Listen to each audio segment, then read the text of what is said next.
Hi there, it's Phil Binks. Today I'm going to talk to you about the pressSIGN preferences window. Let's have a look at it. Okay, so the pressSIGN preferences window is very short. It's quite easy to show you.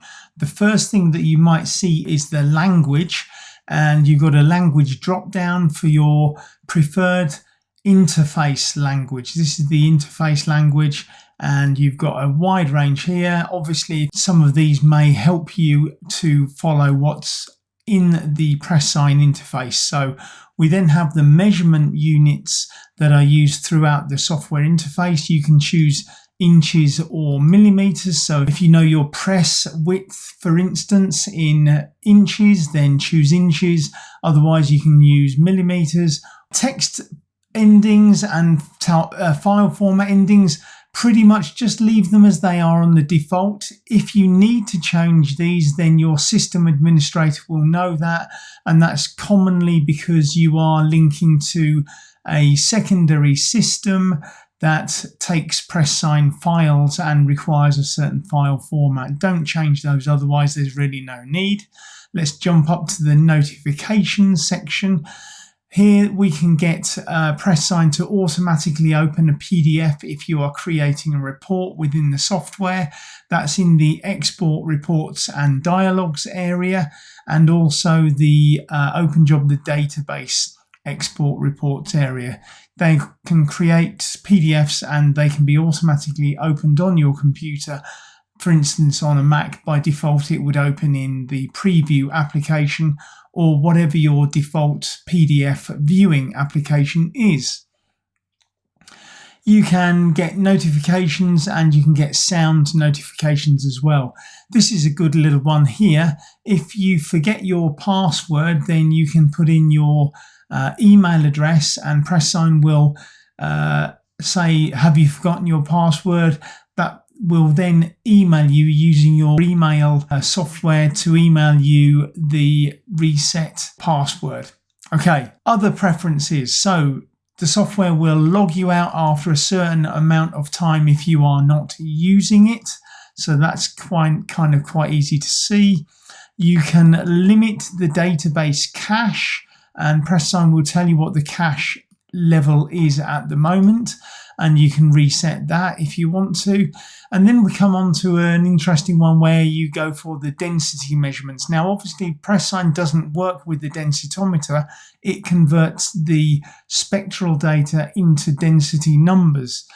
When we do that, we have a number of different formulas that pressSIGN can use. So the first one is the density relative to paper, i.e. you'd have to make a paper measurement first for it to then give you the density of the ink that you're measuring. So you can either do that. If you don't have that ticked, then it becomes absolute. So it's an absolute density measurement, so one or the other for that. Then there are a range of different status levels for your density.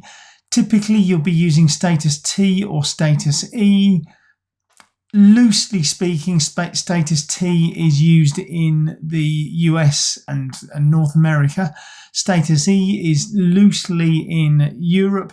There is some standardization going on in the business practices of measuring, so make sure you follow that. If you want pressSIGN to give you similar numbers to a handheld densitometer that you're trying to match, you need to make sure that whichever one of these is set on the densitometer that you're matching it here. You can also get pressSIGN to show you lab adjustments in the full screen window or density adjustments. So that's the default there, and then you can have your density adjustment information either shown as a percentage of an adjustment, either up or down, or an absolute density number adjustment.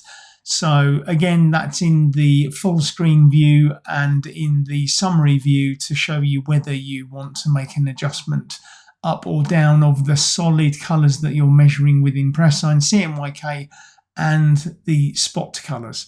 Finally, the measurement condition option is when you are measuring a custom spot color, you can specify which measurement condition you are using, and that of course is based upon the spectrophotometer that you've got connected at the time.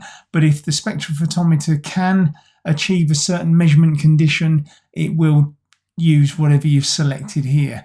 Again, commonly we're either on M0 for the traditional measurements of spot colors, but M1 is becoming more and more common. Okay, if you've got ultraviolet cut that you need to apply, then you might use M2, and polarized is M3. Again, you need to know where you're really using this and what you're using it for. However, those are the settings, and they are for custom spot color measurements. Okay, that's it. If you have any questions regarding pressSIGN, if you'd like to get hold of a copy even for a short period of time, I can arrange that for you as well. Make sure you hit the like button if these videos are of use to you, and hit the subscribe if you'd like to be notified of any more videos that I'm producing relating to both pressSIGN and colour management in the graphics and print industry in general. Thanks for watching. See you soon. Bye now.